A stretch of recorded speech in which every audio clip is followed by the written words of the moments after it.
Bonsoir et bienvenue sur Crime pour les somnambules. Ce soir, partons pour Paris, 1940. Dans la nuit, les sirènes se mêlent aux rires et aux cris. Et quelque part, derrière des vitres teintées, un homme tire calmement sur son cigare. Son nom, Marcel Petiot. Son royaume, la peur.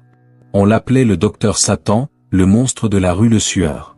Il commandait la mort comme d'autres commandent le silence.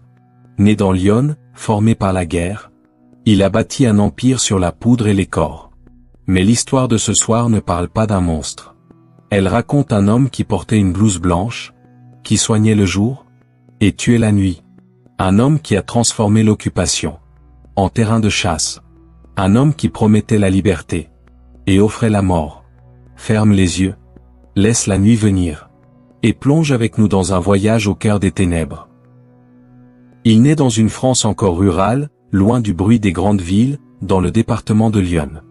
Marcel Petiot voit le jour en 1897, dans un environnement modeste, sans éclat particulier. Rien, à première vue, ne le distingue des autres enfants de sa génération. Très tôt pourtant, quelque chose d'étonne. Marcel est brillant. Trop brillant. Il apprend vite, parle bien, observe avec une intensité dérangeante. Les adultes le trouvent intelligent, parfois charmant. Les enfants, eux, se méfient.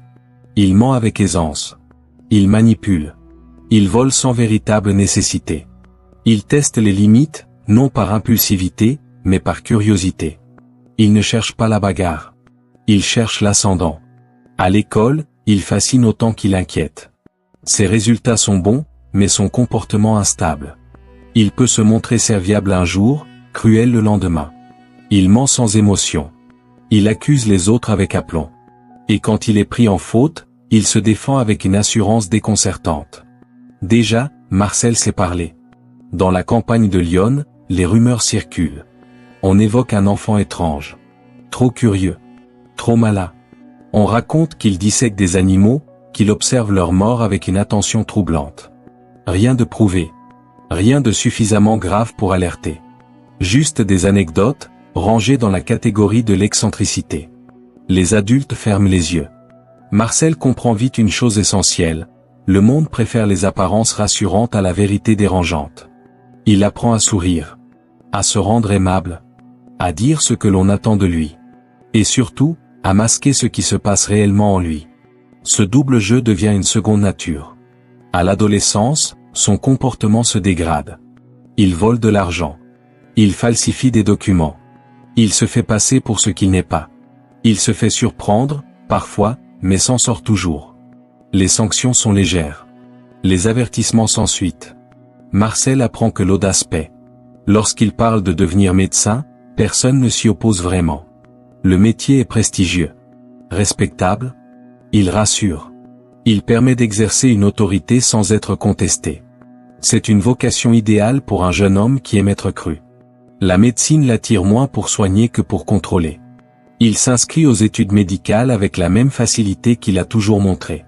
Il ment sur ses compétences, exagère ses réussites, minimise ses échecs. Il passe, encore une fois, entre les mailles du filet. Puis vient la guerre. La Première Guerre mondiale éclate alors que Marcel est encore jeune. Comme tant d'autres, il est mobilisé. L'expérience du front est brutale. Le chaos. La mort omniprésente. Les corps brisés. Marcel est blessé, décoré, puis interné pour troubles mentaux. Cette période marque un tournant. Il découvre que la folie peut protéger. Que l'instabilité, lorsqu'elle est bien jouée, suscite la compassion. Que la souffrance, réelle ou simulée, donne des droits. Il observe les médecins, les psychiatres, les militaires. Il apprend leur code. Il comprend comment se présenter comme victime. Il ressort transformé. La guerre lui a appris deux choses fondamentales. La première, c'est que la mort est banale. La seconde, c'est que l'autorité médicale est presque incontestable. Celui qui porte une blouse blanche est écouté. Celui qui soigne inspire confiance. Marcel Petiot n'oubliera jamais ses leçons. À son retour, il reprend ses études. Il avance. Il s'installe comme médecin. Dans les villages, on l'accueille avec soulagement. Un docteur, un homme instruit, un ancien combattant, un héros potentiel. Personne ne voit ce qui se cache derrière le sourire. personne ne veut voir. L'enfant de Lyon est devenu un homme. Mais le masque est déjà en place. Et derrière lui, quelque chose attend son heure. Quand la guerre arrive, elle ne demande pas la permission. Elle prend les garçons, les jette dans la boue, puis les rend méconnaissables. Marcel Petiot n'attend pas qu'on vienne le chercher. Il devance l'appel, comme beaucoup à l'époque, avec cette idée confuse que partir au front donne une stature, une légitimité, une histoire qu'on n'a pas encore écrite. Dans une France qui bascule dans l'horreur industrielle, le jeune homme comprend déjà une chose, la guerre fabrique des masques. Et ceux qui savent les porter survivent mieux que les autres. Il part soldat. Ce qu'il découvre n'a rien d'héroïque. Le bruit est constant, plus violent que tout ce qu'il a connu. Les explosions coupent la pensée. Les cris finissent par se confondre avec les ordres. Les cadavres deviennent un décor. On marche, on tombe, on se relève, on recommence. La vie n'est plus qu'une série de gestes.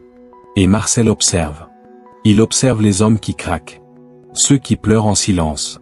Ceux qui rient trop fort. Ceux qui deviennent dangereux. Il observe aussi les médecins, les infirmiers, les officiers, tous ceux qui détiennent un pouvoir particulier dans le chaos. Il note le poids d'un mot, d'un diagnostic, d'un regard. Il comprend que, dans ce monde, être considéré comme malade peut parfois être une échappatoire. La guerre le blesse. Il est touché au pied par un éclat de grenade. La douleur est réelle, mais ce qui compte davantage, c'est ce que la blessure permet. Elle le sort de la ligne directe, l'amène dans les hôpitaux militaires, dans des couloirs où l'autorité prend une autre forme. Là, tout est classement, formulaire, expertise. On devient un dossier. Marcel s'adapte vite à ce nouveau décor. Dans l'armée, la discipline écrase tout, et pourtant, il se permet encore de franchir des limites. Il est accusé de vol, de larcin commis là où d'autres tentent juste de survivre. Ce n'est pas tant l'objet volé qui frappe, que le geste lui-même. Comme si Marcel ne pouvait pas s'empêcher de tester le cadre, même quand ce cadre est la guerre. Les sanctions tombent. Il connaît la prison militaire. Il connaît aussi l'humiliation du soupçon. Mais surtout, il découvre un autre territoire, celui de la psychiatrie. Les médecins observent Marcel et notent ce que d'autres ont déjà pressenti depuis longtemps. Instabilité, déséquilibre, obsession, paranoïa. Les mots changent selon les experts, mais l'idée demeure, quelque chose ne tourne pas rond. Marcel entend ces mots, et il apprend. Il apprend comment on parle à un médecin. Comment on se présente. Comment on suggère sans dire. Comment on se plaint sans trop en faire. Il comprend qu'il existe une forme de souffrance qui attire la pitié, et une autre qui attire la punition. Il choisit la première. À la guerre, la folie est un langage. Elle peut être réelle. Elle peut être amplifiée. Elle peut être utilisée. Marcel comprend qu'un diagnostic n'est pas seulement une vérité médicale, mais un passeport. Un outil. Une protection. Et cette découverte est capitale, parce qu'elle lui donne une méthode, contrôler la perception. Le front ne l'oublie pas pour autant. Il est renvoyé, puis déplacé, puis de nouveau blessé. Les épisodes se succèdent comme des fragments d'une même histoire. Service, hôpital, dossier, examen, retour. Marcel traverse la guerre comme on traverse un long tunnel. Et dans ce tunnel, il ne devient pas un héros, mais un homme qui apprend à exploiter les failles. Quand la guerre touche à sa fin, Marcel est réformé. On fixe une invalidité, on discute des pourcentages, on remplit des papiers. Les commissions médicales concluent à des troubles psychiatriques. Les termes sont lourds, définitifs, et pourtant, Marcel ne s'effondre pas. Il n'a pas la réaction de ceux qui découvrent leur fragilité. Il a la réaction de quelqu'un qui vient de comprendre qu'une faiblesse peut devenir une arme. C'est là que le soldat blessé se transforme. Pas seulement physiquement.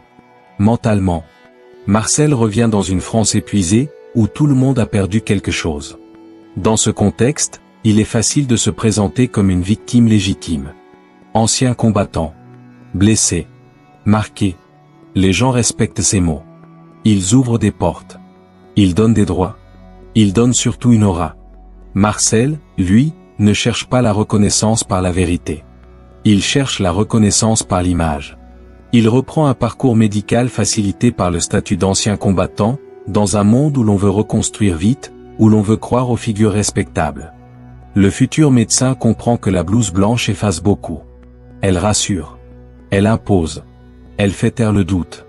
Et dans cette France qui veut réparer, Marcel Petiot comprend qu'il vient de mettre la main sur la chose la plus précieuse qui soit.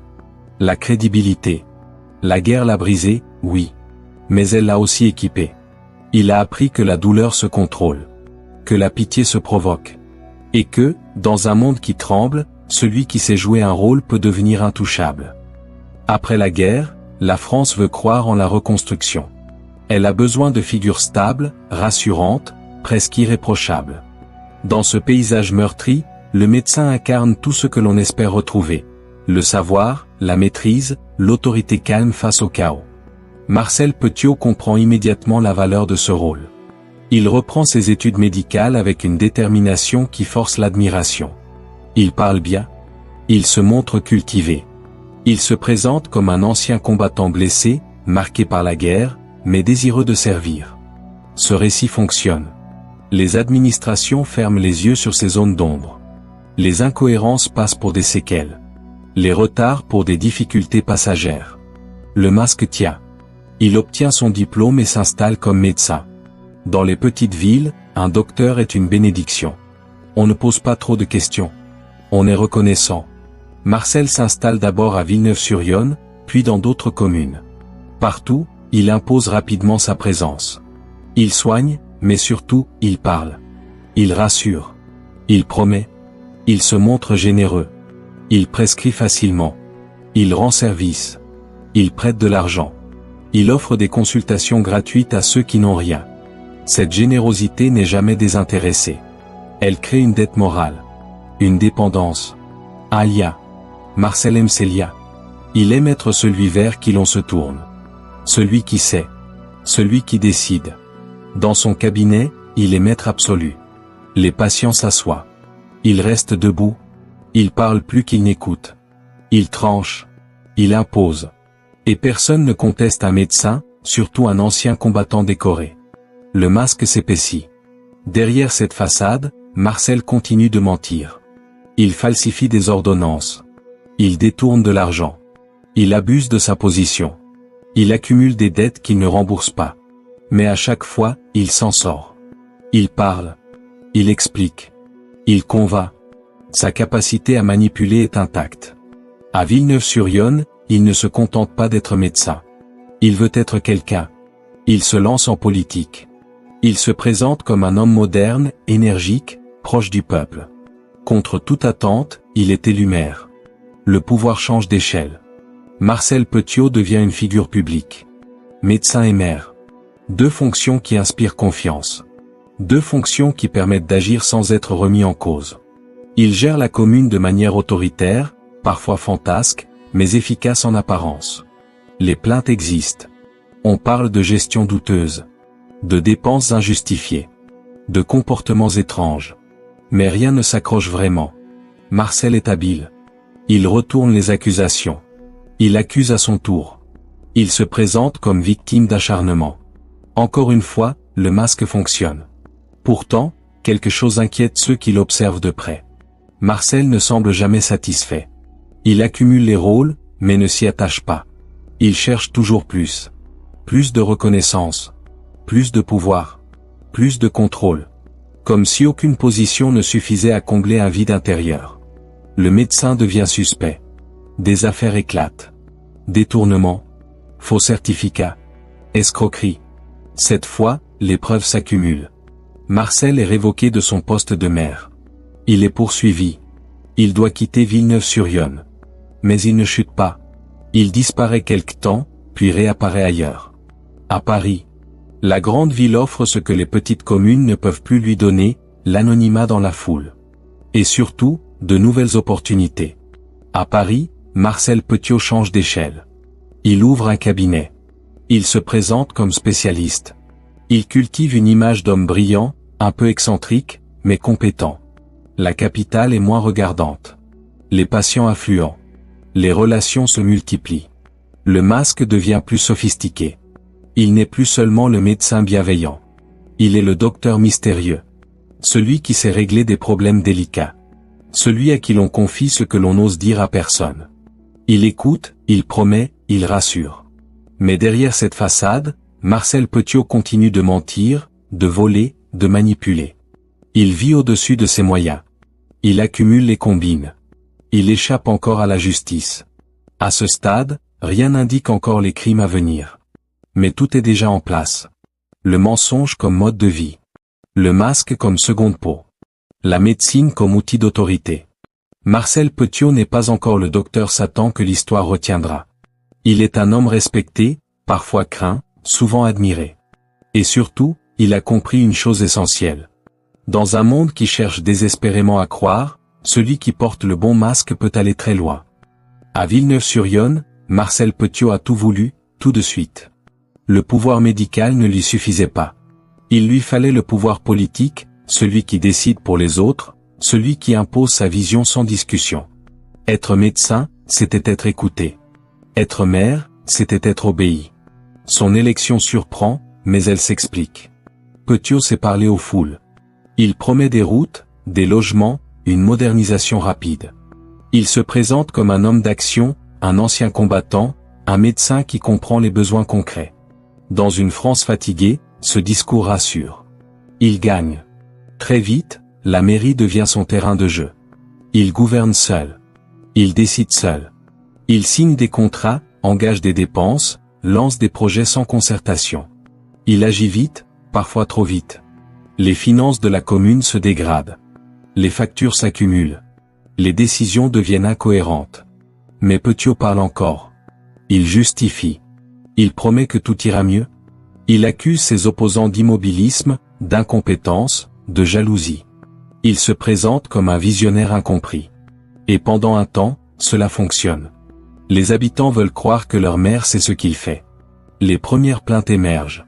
On parle de détournement de fonds, de marchés publics douteux, de dépenses personnelles réglées avec l'argent communal. Les conseillers municipaux s'inquiètent. Certains démissionnent. D'autres tentent d'alerter les autorités. Petiot nie tout. Il contre-attaque. Il dénonce un complot. Il accuse ses adversaires de vouloir le salir. Il se pose en victime d'un acharnement injuste. Cette posture, il la maîtrise parfaitement. Il l'a apprise à la guerre, dans les hôpitaux militaires, face aux commissions médicales. Mais cette fois, le masque se fissure. Les enquêtes avancent. Les comptes sont examinés. Les irrégularités sont trop nombreuses. Trop visibles. Marcel Petiot est révoqué de ses fonctions de maire. Pour la première fois, il perd un rôle public important. La chute est brutale. Dans une petite ville, on ne disparaît pas facilement. Les regards changent. Les murmures se multiplient. L'homme admiré devient suspect. Le médecin respecté devient un escroc potentiel. Petiot comprend qu'il ne peut plus rester. Il quitte Villeneuve-sur-Yonne. Pas en fuyant officiellement. En se retirant. En laissant derrière lui des dettes, des rancœurs, des dossiers ouverts. Il ne se défend pas jusqu'au bout. Il sait quand il faut partir. C'est une autre de ses compétences. À Paris, il pense repartir à zéro. La capitale est vaste. Anonyme. Indifférente. Les erreurs provinciales s'y noient facilement. Il s'installe, ouvre un cabinet, change légèrement son discours. Il se fait passer pour un médecin spécialisé, un peu marginal, mais efficace. Et encore une fois, le masque fonctionne. Les poursuites liées à son mandat de maire n'aboutissent pas immédiatement. Les procédures sont lentes. Les priorités changent. Petiot profite des failles administratives, comme toujours. Il continue à exercer. Il continue à mentir. Mais quelque chose a changé.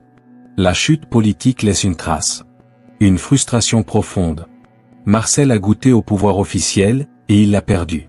Cette perte n'est pas anodine. Elle nourrit une rancœur sourde, un sentiment d'injustice personnelle. Dans son esprit, ce n'est pas lui qui a fauté. C'est le système qui l'a trahi. Cette idée s'enracine. À Paris, il se montre plus prudent en surface, mais plus audacieux dans l'ombre. Il multiplie les combines. Faux certificats. Escroquerie médicale.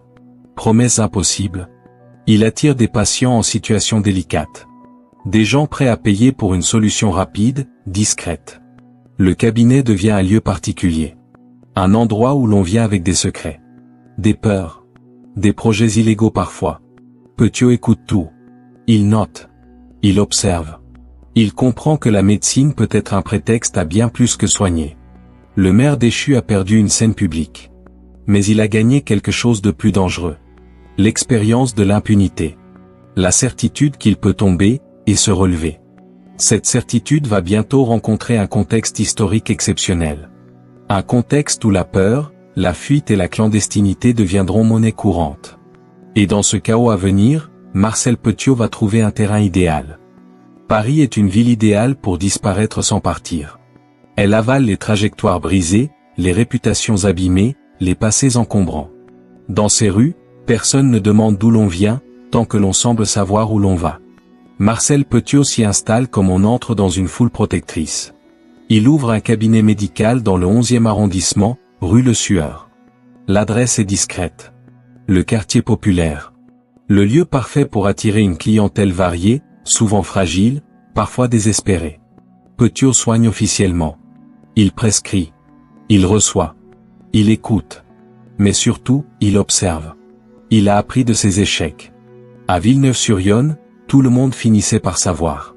À Paris, l'anonymat est une arme. Les patients ne se connaissent pas entre eux. Les rumeurs se perdent. Les dossiers s'empilent dans des administrations débordées. Le contrôle est rare. Petiot prospère. Il vit au-dessus de ses moyens, encore une fois. Il emprunte. Il promet. Il rembourse parfois, souvent pas. Mais il inspire confiance. Il parle bien. Il se présente comme un médecin moderne, efficace, capable de régler des situations complexes. Très vite, son cabinet devient autre chose qu'un lieu de soins. On vient le voir pour des certificats douteux. Pour des prescriptions complaisantes. Pour des conseils officieux. Petiot accepte. Il facture. Il arrange. Il se construit une réputation discrète, presque clandestine. Puis l'histoire bascule. En 1940, Paris est occupé. La défaite est rapide. La ville change de visage. Les uniformes allemands apparaissent. Les drapeaux changent. La peur s'installe. Et avec elle, une population nouvelle. Des hommes et des femmes qui veulent fuir. Juifs menacés. Résistants traqués. Marchands inquiets. Tous cherchent une issue. Un passeur. Un médecin. Quelqu'un qui sait comment disparaître. Petiot comprend immédiatement l'opportunité. Il se présente comme un sauveur. Il affirme appartenir à un réseau clandestin capable de faire passer des gens vers l'Amérique du Sud. Il parle de faux papiers. De routes sûres. De bateaux. Il parle avec assurance. Il connaît les bons mots. Ceux qui donnent de l'espoir. Il exige de l'argent. Des sommes importantes. Des bijoux. Des lingots. Des économies de toute une vie. Les candidats à la fuite paient sans discuter. La peur est plus forte que le doute. Et Petiot inspire confiance. Il est médecin. Français. Ancien combattant. Il parle de résistance. Le piège est parfait. Les victimes viennent seules ou accompagnées. Elles apportent leurs biens. Elles croient au départ imminent. Petiot les rassure. Il leur explique qu'une visite médicale est nécessaire avant le voyage. Un protocole. Une injection pour éviter les maladies tropicales. Dans son cabinet, il est maître. Paris, ville refuge, devient pour lui un terrain de chasse. Mais rien n'est encore visible. Les disparitions s'expliquent. Les gens fuient. Les gens se cachent. Les gens ne donnent plus de nouvelles. Personne ne s'inquiète vraiment. La guerre couvre tout. Les voisins voient passer des inconnus. Des valises. Des conversations feutrées. Rien d'anormal en temps d'occupation. Les allées et venues se confondent avec le chaos ambiant. Petiot agit sous le couvert de l'histoire. Il ne tue pas encore ouvertement. Mais il a trouvé ce qu'il cherchait depuis toujours. Un contexte où mentir devient vital. Où la peur empêche les questions. Où l'autorité médicale et la promesse du salut donnent un pouvoir absolu. Paris protège Petiot. Elle lui offre des caves. Des couloirs. Des rues anonymes. Elle lui offre surtout une justification permanente. Si quelqu'un disparaît, c'est la guerre. Si quelqu'un ne donne plus de nouvelles, c'est la clandestinité. Le médecin au masque impeccable devient une figure de l'ombre. Il n'est plus seulement un escroc. Il n'est plus seulement un manipulateur. Il est désormais au cœur d'un système où la mort peut se dissimuler derrière l'espoir. Et dans cette ville occupée, Marcel Petiot s'apprête à franchir une nouvelle frontière. Celle qui sépare l'arnaque du meurtre. Le basculement ne se fait pas dans la précipitation. Il se fait dans la certitude. À Paris occupé, Marcel Petiot a compris qu'il peut tout se permettre. La peur est partout. Les disparitions sont banales. Les autorités sont dépassées, fragmentées, parfois complices, parfois indifférentes. Le chaos offre une couverture parfaite à ceux qui savent l'exploiter. Petiot ne se voit pas comme un criminel. Il se voit comme un homme plus intelligent que les autres. Un homme qui comprend le monde tel qu'il est réellement, débarrassé des illusions morales. Pour lui, ceux qui viennent à son cabinet ne sont pas des victimes. Ce sont des opportunités. Des gens faibles, paniqués, prêts à croire n'importe quoi. Il se convainc qu'il serait mort de toute façon. Le cabinet de la rue Le Sueur change de fonction. Il reste un lieu médical en apparence, mais il devient surtout un sas. Un endroit où l'on entre avec de l'espoir et des biens, et d'où l'on ne sort plus. Petiot accueille ses visiteurs avec chaleur. Il parle doucement. Il explique les étapes du voyage. Il promet un départ imminent. Puis vient l'injection. Il parle de vaccins contre les maladies tropicales. De précautions sanitaires obligatoires avant l'exil. Les victimes se laissent faire. Elles font confiance. Le geste est banal, presque rassurant. La seringue devient l'instrument de la mort. Le poison agit rapidement. Petiot observe. Il ne détourne pas le regard. Il ne tremble pas. Il regarde les corps s'effondrer comme on regarde un problème se résoudre. Il ne ressent pas de panique. Seulement une confirmation froide de son pouvoir. Après, il s'organise. Les corps sont déplacés. Découpés parfois. Brûlés souvent. La cave de la maison devient un lieu central. Un espace de dissimulation. De destruction. Les odeurs sont fortes. Les fumées parfois visibles. Mais en temps de guerre, personne ne s'étonne vraiment. Les voisins se plaignent. Petiot parle. Il explique. Il invente. Il évoque des expériences médicales, des combustions chimiques, des produits rares. Il impressionne. Il rassure. Et les plaintes cessent. Le surnom apparaît. Dans les couloirs de la police, puis dans la presse plus tard, on l'appellera le docteur Satan. Mais à ce moment-là, personne ne le nomme encore ainsi. Il est juste un médecin un peu étrange, un peu trop sûr de lui, mais utile. Les meurtres se répètent. Petiot affine sa méthode. Il dépouille systématiquement ses victimes. Bijoux. Or. Argent liquide. Il accumule. Il cache. Il vit de plus en plus confortablement. Il se persuade qu'il mérite ses richesses. Que son intelligence justifie tout. Il ne distingue plus les individus. Ils deviennent des silhouettes. Des dossiers. Des valises. Il ne retient pas les noms. Il ne cherche pas à les connaître. Ils sont interchangeables. Leur seule fonction est de nourrir son système. La guerre continue de le protéger. Des familles cherchent leurs proches, mais les pistes s'arrêtent vite. Les gens ont fui. Les gens se cachent. Les gens meurent partout. Les administrations ne suivent plus. Les plaintes se perdent. Petiot se sent intouchable. Il parle de résistance quand cela l'arrange. Il se présente comme patriote. Il dénonce parfois d'autres personnes pour détourner l'attention. Il joue tous les rôles avec la même aisance. Dans son esprit, il n'est pas un tueur. Il est un prédateur rationnel. Un homme qui a compris que le monde appartient à ceux qui osent. La morale n'est qu'un discours pour les faibles. Lui agit. Le docteur Satan est né sans costume, sans proclamation, sans mise en scène. Il est né de la certitude que personne ne viendra jamais vérifier. Que la guerre efface tout. Que Paris est une ville parfaite pour faire disparaître les gens. Mais cette certitude, comme toutes les autres, repose sur une illusion fragile. Car même en temps de chaos, la réalité finit toujours par laisser des traces. Et bientôt, celles de Marcel Petiot deviendront impossibles à ignorer. La maison de la rue Le Sueur ne ressemble pas à un repère criminel. Elle est discrète, presque banale, perdue dans un quartier parisien déjà marqué par la pénurie et la peur. De l'extérieur, rien ne trahit ce qui s'y joue. Pas de cris. Pas de va-et-vient suspect. Seulement un cabinet médical comme tant d'autres, tenu par un homme qui inspire confiance. C'est précisément cette normalité qui protège Marcel Petiot. À l'intérieur, la maison est organisée autour d'un double usage. Les pièces visibles servent à recevoir, à rassurer, à jouer le rôle du médecin et du passeur. Les pièces cachées, elles, sont consacrées à l'effacement. À la disparition totale. La cave devient le cœur du dispositif. Petiot l'aménage progressivement.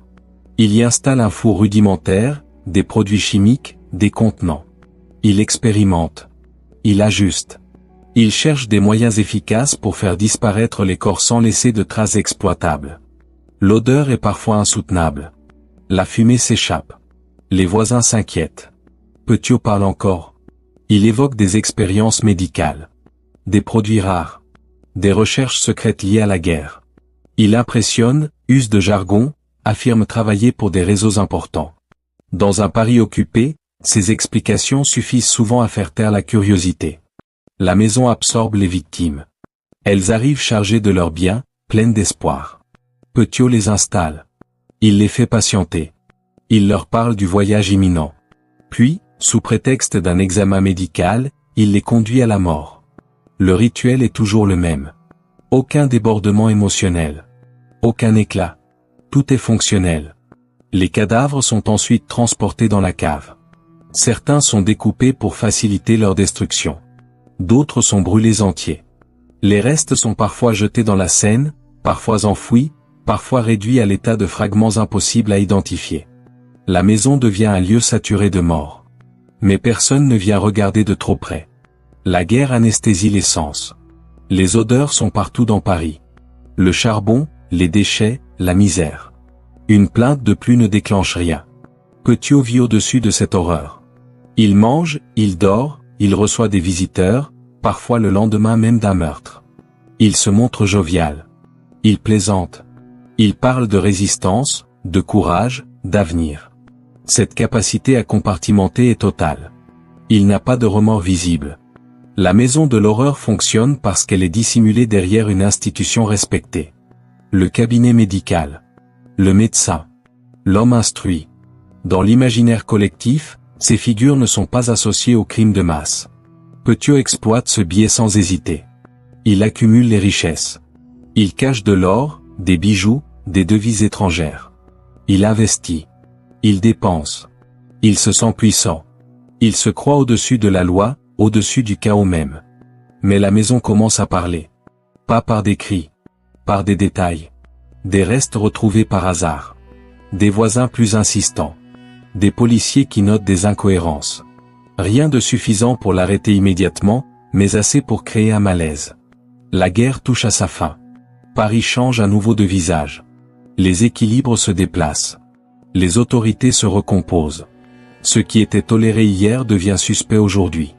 Les protections implicites disparaissent. La maison de la rue Le Sueur n'est plus invisible. Elle porte trop de traces. Trop de secrets. Trop de morts pour rester éternellement silencieuse.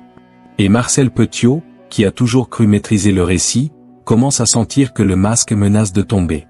La maison de l'horreur a fonctionné tant que le monde regardait ailleurs. Mais bientôt, quelqu'un va enfin pousser la porte. Aucun système ne tient indéfiniment. Même lorsqu'il est bâti sur la peur, le mensonge et le chaos. À mesure que la guerre touche à sa fin, Paris se transforme. Les certitudes changent de camp. Les uniformes allemands disparaissent. Les autorités se réorganisent. Les priorités ne sont plus les mêmes. Ce qui passait pour du désordre normal devient soudain suspect. Pour Marcel Petiot, cette transition est dangereuse. La maison de la rue Le Sueur, qui fonctionnait dans l'indifférence générale, commence à attirer une attention diffuse. Rien de brutal. Rien d'officiel. Des détails. Des anomalies. Des choses qui ne s'additionnaient pas auparavant, mais qui, mises bout à bout, forment une gêne persistante. Les voisins parlent davantage. Ils évoquent des odeurs étranges, récurrentes. Des fumées épaisses à des heures inhabituelles. Des bruits métalliques venant de la cave. Avant, ces remarques se perdaient dans le vacarme de la guerre. Désormais, elles sont notées. Petiot continue de parler. Il explique. Il invente. Il prétend brûler des déchets médicaux. Il évoque des expériences chimiques. Il use de termes savants. Son assurance impressionne encore, mais moins qu'avant. Le doute s'installe, même chez ceux qui le croyaient intouchable. Les disparitions commencent à intriguer. Certaines familles cherchent des proches qui ont laissé des traces précises. Un rendez-vous chez un médecin. Une somme d'argent retirée. Une valise préparée. Les récits se ressemblent trop pour être ignorés éternellement. Les autorités françaises, désormais libérées du carcan de l'occupation, reprennent certains dossiers. La police enquête à nouveau. Lentement. Avec prudence. Les priorités sont nombreuses dans un pays à reconstruire. Mais certaines affaires émergent. Des plaintes sont recoupées. Des témoignages convergent vers un même nom. Le docteur Petiot. Petiot sent cette évolution. Il devient plus nerveux. Moins prudent. Il commet des erreurs. Il parle trop. Il se vante parfois. Il multiplie les contradictions. Cette agitation tranche avec le contrôle froid qu'il affichait jusque-là. La maison elle-même trahit son activité. Des restes humains sont retrouvés par hasard. Des fragments osseux. Des cendres suspectes. Rien de complet. Rien de clairement attribuable à un crime précis. Mais assez pour alerter. Les premières fissures apparaissent. Petiot tente de se protéger en attaquant. Il dénonce d'autres personnes. Il se présente comme résistant. Il affirme agir pour la France. Il cherche à déplacer le soupçon. Cette stratégie lui a souvent réussi par le passé. Mais cette fois, le contexte a changé. Les policiers ne sont plus intimidés par les discours grandiloquents. Ils veulent des faits, des preuves, des réponses claires. Et les réponses de Petiot deviennent floues, incohérentes, parfois absurdes. La maison de la rue Le Sueur n'est plus seulement étrange. Elle est inquiétante. Le passé refait surface. Les anciennes affaires de Villeneuve-sur-Yonne. Les détournements. Les plaintes classées. Les comportements suspects. Tout ce que Petiot pensait enterrer est exhumé. Le portrait qui se dessine n'est plus celui d'un médecin excentrique, mais celui d'un homme habitué à transgresser. Petiot comprend qu'il est en danger. Pour la première fois depuis longtemps, il envisage la fuite. Il parle de quitter Paris. De se cacher. Mais il hésite. Il a trop investi. Trop accumulé. Trop construit. La maison est à la fois son œuvre et son piège. Les fissures ne sont pas encore une chute. Mais elles annoncent une bascule inévitable. La guerre, qui l'a protégé, ne joue plus son rôle. Le bruit du monde change. Les silences deviennent suspects. Les questions deviennent insistantes. Et dans ce nouveau Paris qui tente de se reconstruire, la maison de la rue Le Sueur ne parvient plus à masquer ce qu'elle contient. Le masque de Marcel Petiot commence à se craqueler. La découverte ne se fait pas dans un éclat brutal. Elle se fait par accumulation. Au départ, il n'y a pas de perquisition spectaculaire, pas de sirène, pas de foule. Il y a une plainte, puis une autre. Des témoignages qui se recoupent. Des incohérences qui persistent. Et surtout, une adresse qui revient trop souvent dans les récits. La rue Le Sueur. Les policiers s'y rendent une première fois sans idée précise. Ils ne cherchent pas encore un tueur. Ils cherchent à comprendre. À vérifier. À poser des questions. Marcel Petiot les reçoit comme il reçoit tout le monde. Souriant. Courtois. Sûr de lui. Il parle beaucoup. Il explique son rôle pendant l'occupation. Il se présente comme résistant. Il évoque des réseaux, des missions secrètes, des opérations sensibles. Il utilise un vocabulaire précis, impressionnant. Pendant un instant, le doute s'installe chez ses interlocuteurs. Et s'il disait vrai? Et si ce médecin étrange était un héros discret? Mais quelque chose ne colle pas. Les policiers remarquent des contradictions. Des dates qui ne correspondent pas. Des récits trop changeants. Des détails inutiles. Marcel parle comme quelqu'un qui improvise. Il meuble. Il brode. Il ajuste en fonction des réactions. La maison, elle, ne ment pas aussi bien. Lors d'une nouvelle visite, un détail attire l'attention. Une odeur persistante, lourde, inhabituelle. Elle ne ressemble ni à celle d'un cabinet médical, ni à celle de déchets ordinaires. Les policiers demandent à voir la cave. Petiot hésite. L'hésitation est brève, mais perceptible. Il tente encore une explication. Des produits chimiques. Des expériences. Il parle de recherche médicale confidentielle. Mais cette fois, le ton ne suffit plus. La cave est ouverte. Ce que les policiers découvrent ne ressemble à rien de ce qu'ils ont connu jusque-là. Des restes humains. Des ossements. Des fragments carbonisés. Des morceaux de corps partiellement brûlés. Le tout entassé, dissimulé, abandonné. Le silence tombe. Il n'y a plus de discours possible. Plus de masque. La maison livre enfin son secret. Les policiers comprennent qu'ils ne sont pas face à une affaire ordinaire, mais à quelque chose de beaucoup plus vaste, de beaucoup plus sombre. Petiot est interpellé. Il ne se débat pas. Il ne fuit pas. Il ne nie pas immédiatement. Il semble presque soulagé. Comme si la tension permanente venait de se rompre. Il est emmené sous escorte. La maison est placée sous scellé. La découverte fait l'effet d'une onde de choc. Les enquêteurs fouillent chaque pièce. Chaque recoin. La cave révèle encore d'autres restes. Des valises. Des vêtements. Des bijoux. De l'or. Des documents appartenant à des personnes disparues. Le puzzle commence à se former. La presse s'empare de l'affaire. Les journaux parlent d'horreur. De crimes innommables. Le nom de Marcel Petiot apparaît partout. L'opinion publique découvre avec stupeur que, pendant des années, un médecin a pu tuer au cœur de Paris, sous couvert de sauver des vies. Les surnoms apparaissent. Docteur Satan. Le boucher de Paris. Le médecin de la mort. Mais derrière ces titres sensationnels, la réalité est plus glaçante encore. Il n'y a pas eu de folie soudaine. Pas de dérapage unique. Il y a eu une organisation méthodique. Un système. Une exploitation cynique de la peur. La découverte marque un point de non-retour. Petiot est désormais un homme démasqué. Les protections ont disparu. Les explications grandiloquentes ne fonctionnent plus. Il est confronté à des preuves matérielles, irréfutables, muettes mais accablantes. La maison de la rue Le Sueur n'est plus un lieu de passage. Elle devient un symbole. Celui d'un mal discret, tapi derrière une façade respectable. Celui d'une époque où la peur a permis l'impensable. Pour Marcel Petiot, le monde se referme. L'homme qui contrôlait le récit devient un accusé. Le médecin respecté devient un suspect majeur. Et la maison de l'horreur, enfin révélée, ouvre la voie à l'un des procès les plus marquants de l'après-guerre. L'arrestation de Marcel Petiot ne ressemble pas à une scène de cinéma. Elle n'a rien de spectaculaire. Elle est froide, administrative, inévitable. Quand il est conduit hors de la maison de la rue Le Sueur, Paris continue de vivre autour de lui. Les passants ne savent pas encore. Les voitures passent. Les conversations reprennent. La ville n'a pas conscience qu'un de ses pires secrets vient d'être mis à nu. Petiot marche entre deux policiers. Il est calme. Presque trop. Il ne proteste pas. Il ne crie pas à l'injustice. Il ne tente pas de s'enfuir. Cette attitude trouble ceux qui l'escortent. Il n'a pas l'air d'un homme pris au piège. Il a l'air d'un homme qui change simplement de décor. Au commissariat, il reprend immédiatement la parole. Il parle de résistance. Il parle de mission secrète.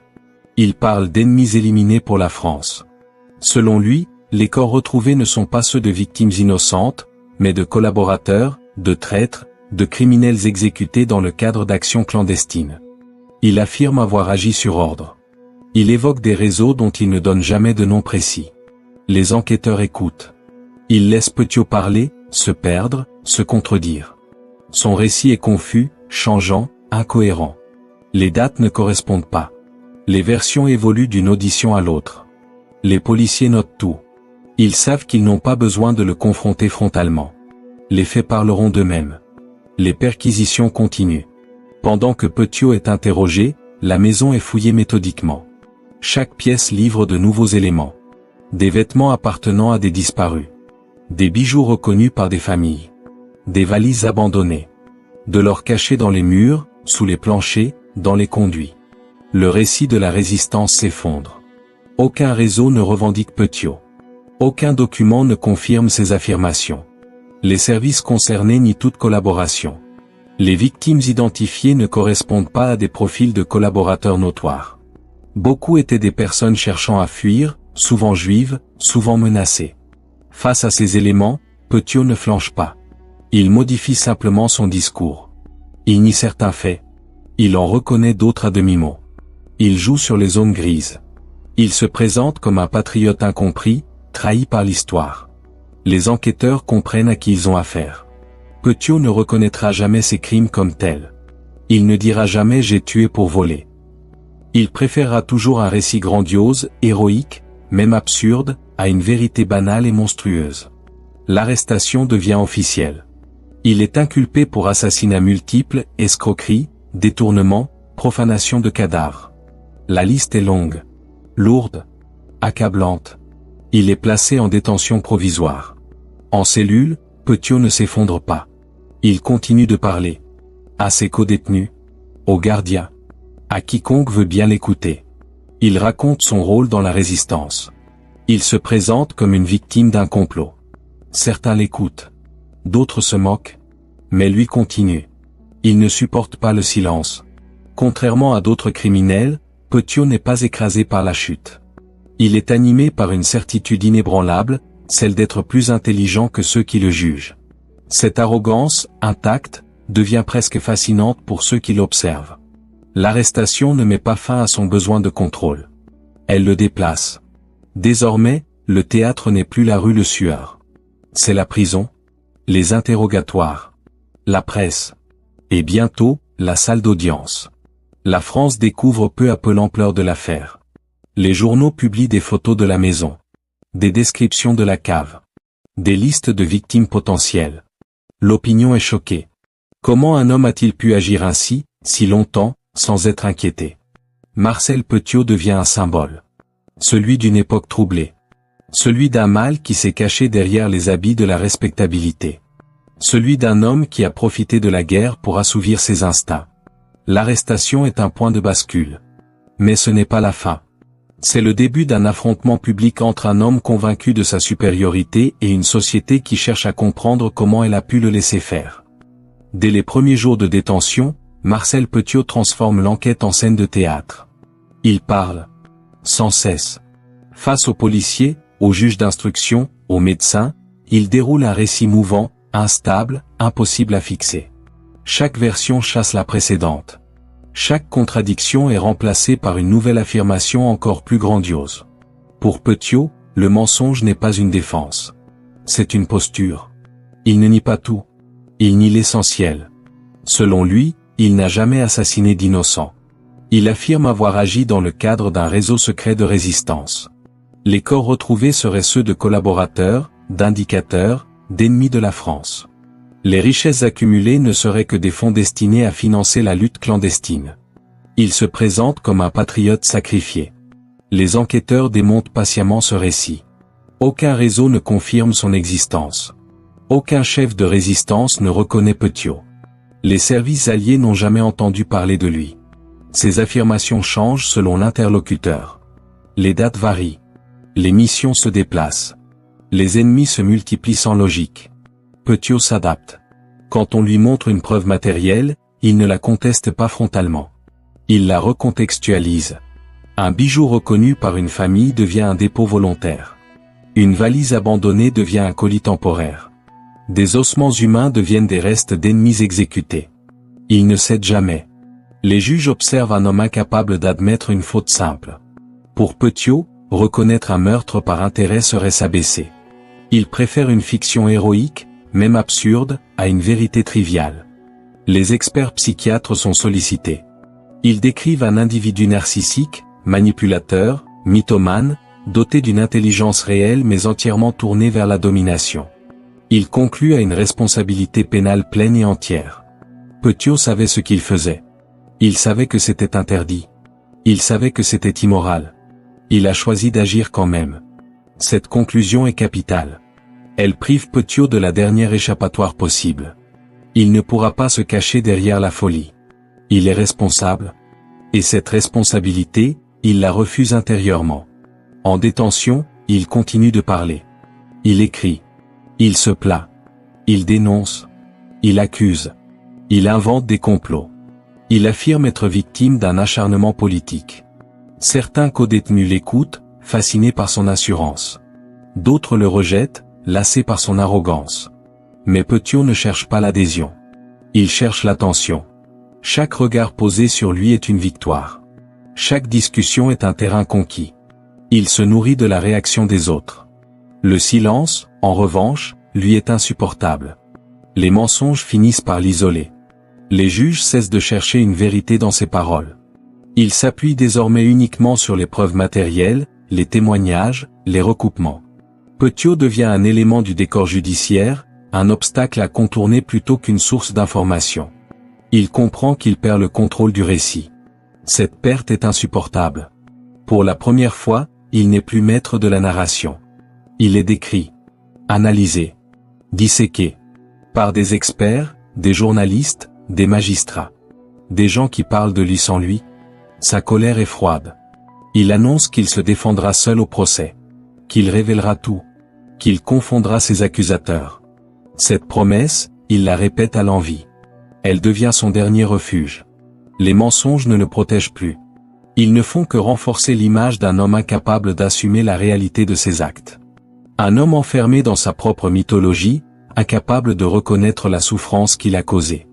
À mesure que l'instruction avance, le dossier se solidifie. Les victimes sont identifiées. Les biens retrouvés. Les trajectoires reconstituées. Le système Petiot apparaît clairement. Attirer, rassurer, tuer, dépouiller, faire disparaître. Le mensonge, autrefois arme principale, devient une faiblesse. Il n'efface plus rien. Il n'impressionne plus personne.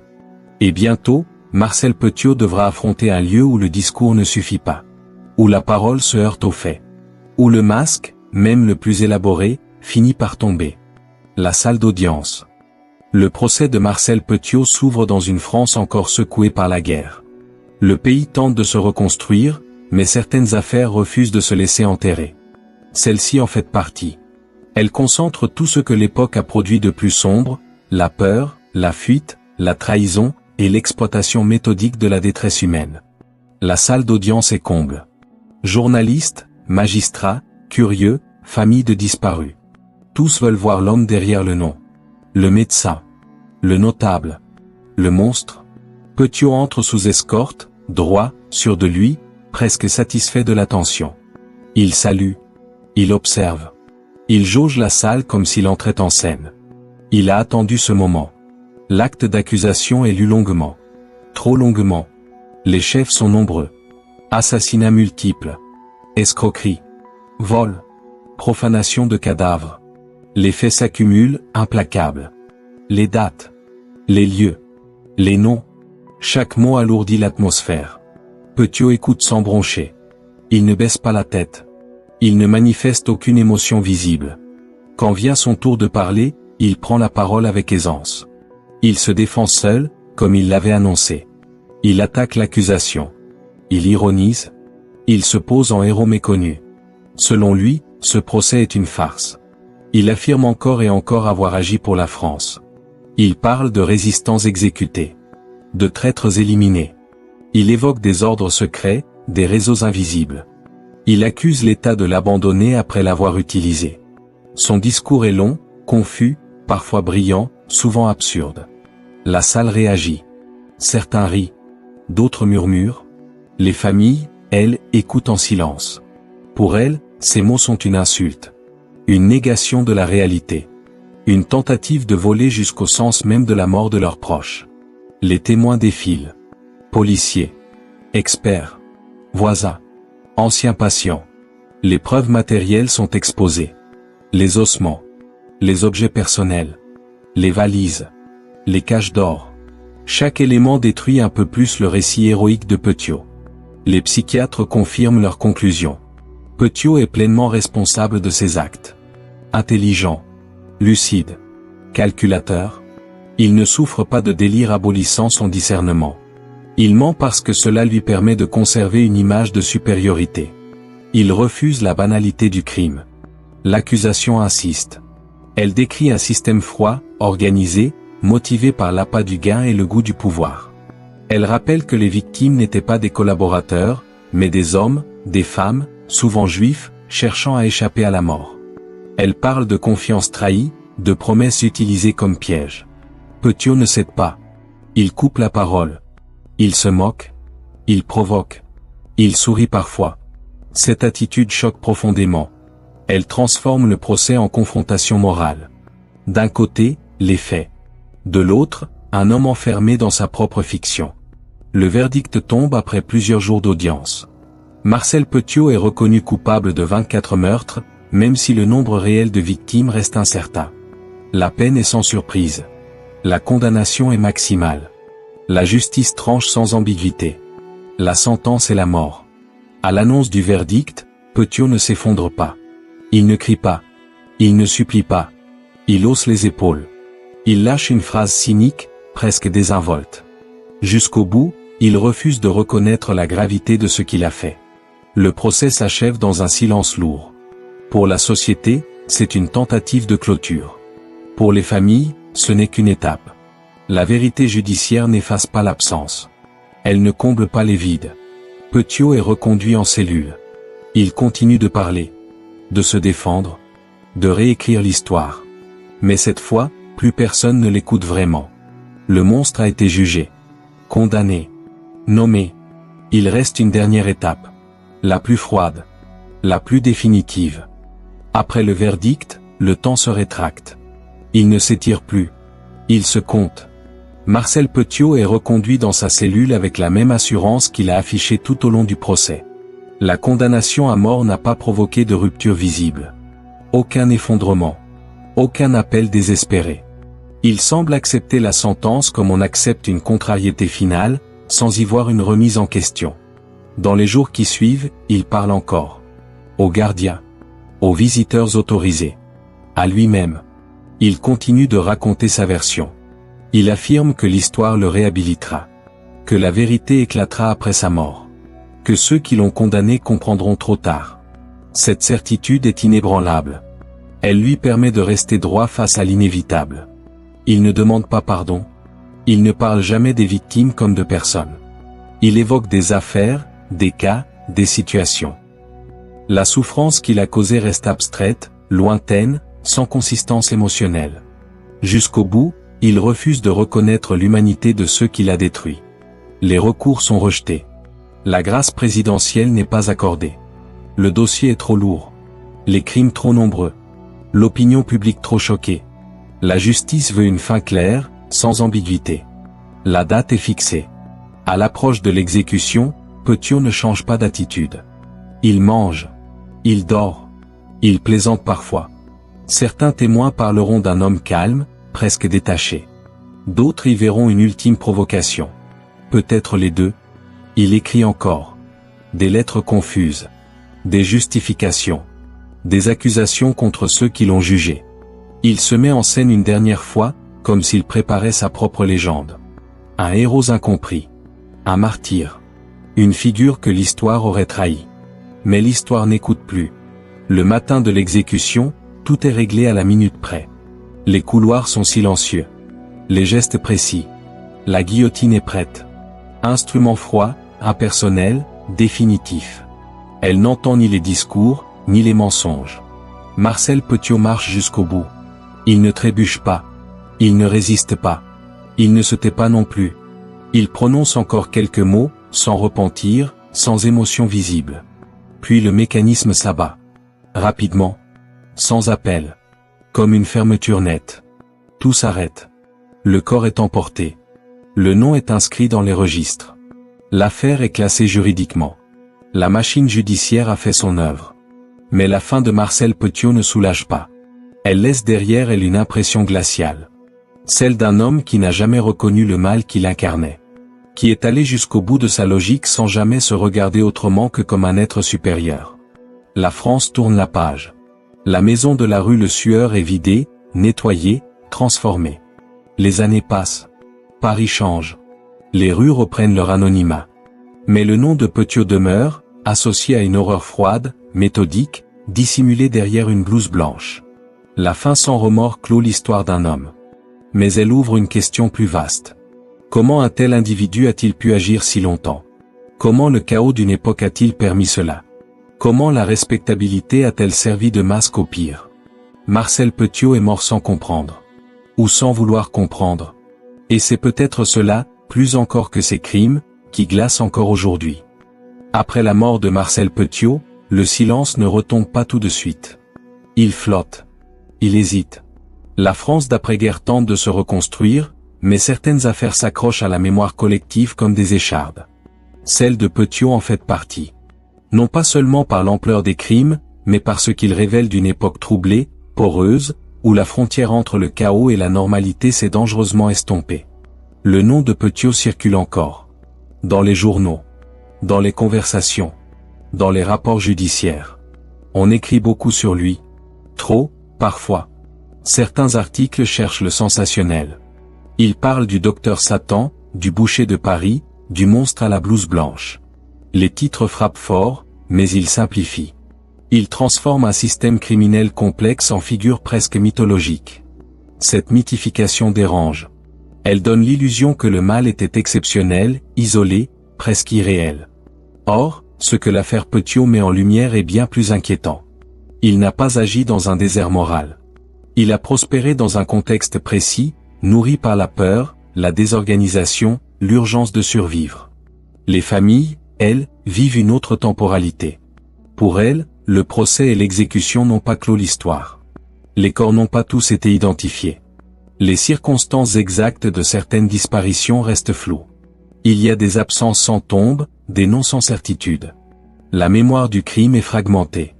La justice a fait ce qu'elle pouvait. Elle a nommé. Elle a jugé. Elle a condamné. Mais elle n'a pas réparé. La maison de la rue Le Sueur devient un lieu embarrassant. Elle change de fonction. Elle est nettoyée, réaménagée, presque effacée du paysage.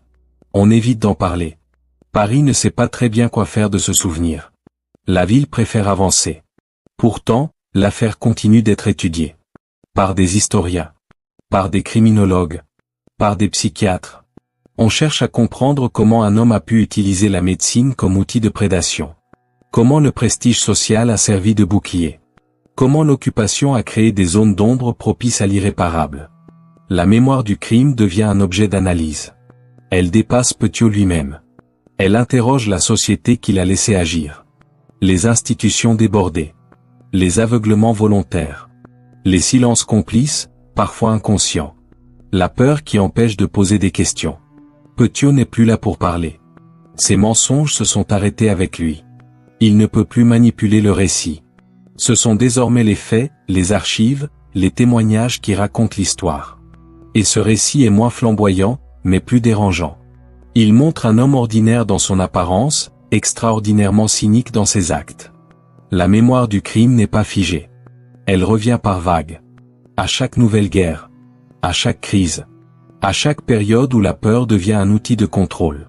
L'affaire Petiot ressurgit comme un rappel brutal, le danger ne porte pas toujours un uniforme. Il peut porter une blouse blanche, un sourire, un discours rassurant. Avec le temps, le nom s'éloigne. Les générations passent. Les détails s'estompent. Mais l'histoire demeure dans les marges, prête à être redécouverte. Comme une mise en garde silencieuse contre l'aveuglement collectif. La mémoire du crime n'est pas là pour nourrir la fascination. Elle est là pour rappeler. Rappeler que le mal peut se glisser dans les interstices de la normalité. Rappeler que la confiance aveugle est une faiblesse. Rappeler que certaines horreurs ne naissent pas dans le chaos, mais s'y installent. Marcel Petiot est mort. Mais ce qu'il a révélé d'une époque, d'un système, d'un aveuglement, continue de résonner. La mémoire du crime ne crie pas. Elle chuchote. Et ceux qui tendent l'oreille entendent encore l'écho de ce que la peur peut permettre. Paris ne s'est pas arrêté avec Marcel Petiot. Elle ne s'arrête jamais. Les rues ont continué d'être balayées chaque matin. Les vitrines ont été remplacées. Les immeubles rénovés. La ville a pansé ses plaies comme elle l'a toujours fait, en avançant. La maison de la rue Le Sueur a changé de visage, de fonction, de silence. Rien, aujourd'hui, n'indique ce qu'elle a abrité. Et pourtant, quelque chose demeure. Paris après Petiot est une ville qui a appris, malgré elle, que le mal n'a pas besoin de se cacher loin. Il peut s'installer au cœur même de la normalité, derrière une porte banale, sous une plaque professionnelle. Il peut parler doucement, rassurer, promettre. La guerre a offert à Petiot un terrain idéal. Mais elle n'a pas tout expliqué. Ce qui a permis à ces crimes de durer, ce sont aussi les angles morts ordinaires.